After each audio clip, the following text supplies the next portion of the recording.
Aujourd'hui, je vous partage 4 tips pour les débutants et pouvoir progresser en photo. Tips numéro 1, shoot en RAW et pas en JPEG, tu me remercieras plus tard. Ça te permettra d'avoir beaucoup plus d'informations dans ton image et après, pour venir faire des retouches, tu auras beaucoup plus de possibilités qu'en JPEG. Tips numéro 2, apprends à utiliser le mode manuel. Mais je veux aussi te dire, apprends à ne pas que utiliser le mode manuel. Je vais m'expliquer. Apprendre le mode manuel, c'est important pour pouvoir comprendre chaque paramètre et ce qu'ils vont faire à ta photo.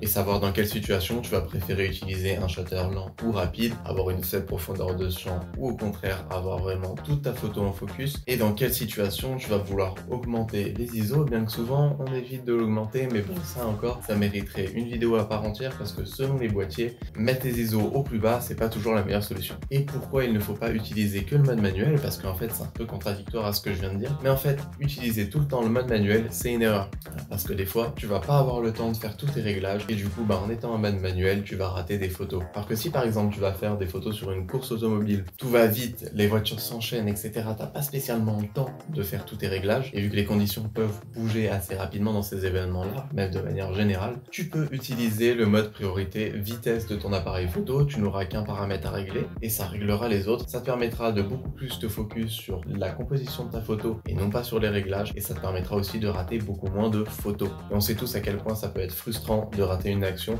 qui ne se reproduira sûrement pas du tout. Allez, tips numéro 3, ça rejoint un petit peu le tips précédent, apprends le triangle d'exposition. Tu vas en avoir besoin pour utiliser ton mode manuel et ça va t'apprendre vraiment comment maîtriser chacun des paramètres. Je t'affiche ici à quoi ressemble un triangle d'exposition, tu peux faire pause ou bien screen directement. On va voir qu'au niveau de ta vitesse d'obturation, plus elle va être faible, moins ton sujet va être figé. Par exemple, sur une voiture, si on veut faire une photo filée, on va chercher à baisser le shutter. Ou alors, par exemple, si on a un chien qui est en train de courir dans l'eau et qu'on veut immortaliser un saut dans la vague par exemple, et ben là on va vouloir venir figer, donc on va monter à 1/400e, 1/500e, ça dépend vraiment de ce qu'on veut faire. En général, il y a une règle, on dit de ne pas descendre son shutter en dessous de sa distance focale. Je m'explique, par exemple tu shootes avec un 100 mm, on va te conseiller de pas descendre en dessous de 1/100e. Si tu es au 400 mm, pas en dessous d'un 400e, si tu es à 1/70, pas en dessous d'un 70, c'est pas une règle de vérité générale. Par exemple, si tu veux faire de l'astrophotographie ou une pose longue, forcément que tu vas descendre en dessous vu que tu vas aller dans 1 seconde, 30 secondes,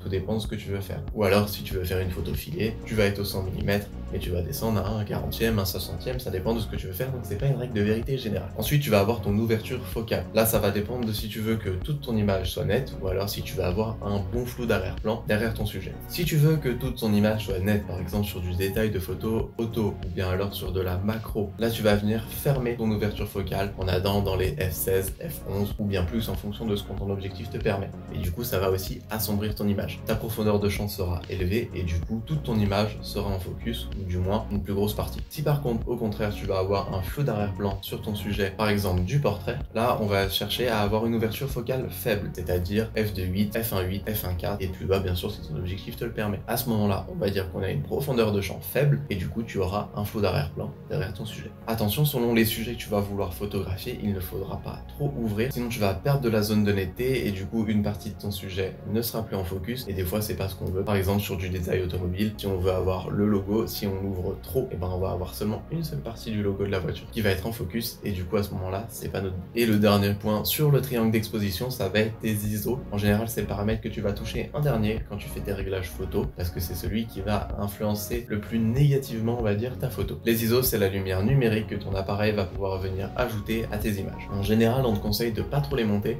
parce que ça vient apporter du bruit numérique. Mais des fois quand on a besoin d'avoir une faible ouverture focale et une grande vitesse, on est obligé de monter les ISO. Si on a des appareils photo, ça dépend, la montée en ISO va être plus ou moins bonne. Je sais que moi avec le Sony, elle est plutôt très bonne, c'est même une des meilleures du marché je dirais, à part avec les derniers Canon où vraiment là aussi elle est bien concurrencée, mais sinon je peux assez facilement monter dans les ISO sans qu'il y ait trop de bruit numérique. Et comme je disais plus tôt dans la vidéo, ça dépend des appareils photo, des fois mettre les ISO au plus bas c'est pas la meilleure solution parce qu'ils ont des ISO natifs, et un peu plus haut que 100 ou 200 ISO, ton appareil photo va mieux se débrouiller que s'il est beaucoup plus bas ou beaucoup plus haut. Mais ça dépend des appareils photo, je t'invite à aller te renseigner en fonction de ton boîtier. Et on finit avec le 4e tip. On va parler de la règle des tiers. Alors j'en ferai une vidéo à part entière, mais là on va passer rapidement sur le sujet. La règle des tiers va t'apprendre à faire une bonne composition sur tes images. Tu verras que des fois, c'est bien de ne pas toujours centrer ses sujets. C'est plus intéressant si on a un sujet sur un point de force ou bien sur un tiers gauche ou droit. Ça vient donner de la vie, ça vient mettre ton ou tes sujets en avant et ça va te permettre de créer une harmonie dans ton image. Je vais vous préparer une vidéo dédiée au sujet de la règle des tiers parce que ça mérite une vidéo à part entière. C'est un sujet assez complexe mais qu'il faut vraiment maîtriser pour réussir à faire de bonnes images. J'essaie d'améliorer la prise de son et la reverb du son dans chaque vidéo. Là, j'ai tenté un truc, j'espère que c'est mieux. Dites-moi dans les commentaires. J'espère que ce format de vidéo vous aura plu. N'hésitez pas à me rejoindre sur Insta, TikTok, Discord. Abonnez-vous à la chaîne si c'est pas encore fait. Pour vous, c'est juste un clic, mais pour moi, c'est un énorme soutien. Et puis on se retrouve la semaine prochaine pour une nouvelle vidéo.